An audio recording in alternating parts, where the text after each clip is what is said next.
Hi అండి. ఈరోజు moral story నమ్మకం యొక్క విలువ రండి చూద్దాం.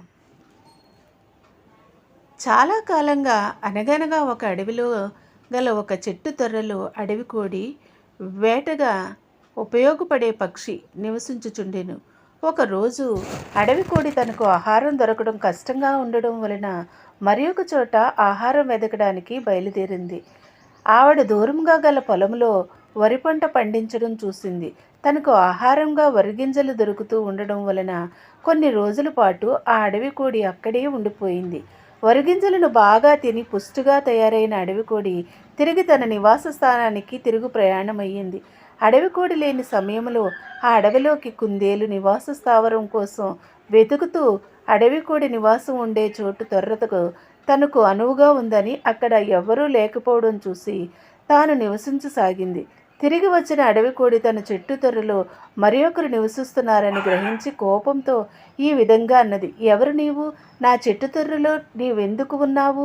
ఆ మాటలు విన్న కుందేలు ఈ విధంగా బదులిచ్చింది, ఇది నా నివాస స్థలము, నేనే చాలా రోజులుగా ఇక్కడ ఉంటూ ఉన్నాను.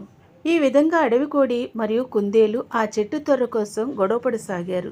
చివరకు వేరొక జంతువు ద్వారా తమ సమస్యను పరిష్కరించుకోవాలి అనుకున్నారు. వీరిద్దరి గొడవను కొద్ది కాలం నుండి చూస్తున్న ఒక పిల్లి ఇదే మంచి సమయం వాటిని చంపి తినడానికి అని ఆలోచించి వాటి సమస్యను తీర్చేదానిలా వారి దగ్గరకు వెళ్ళింది. ఆ రెండింటినీ ఉద్దేశించి పిల్లి ఈ విధంగా అన్నది, అడవి ప్రజలారా, ఏమిటి మీ సమస్య? నేనే మీకు సహాయం చేస్తాను. పిల్లి ఆ రెండింటికి జాతి వైరం గల శత్రువని తెలిసినప్పటికీ ఇద్దరి మధ్య గల పోట్లాట వలన పిల్లిని మధ్యవర్తిగా ఒప్పుకున్నాయి.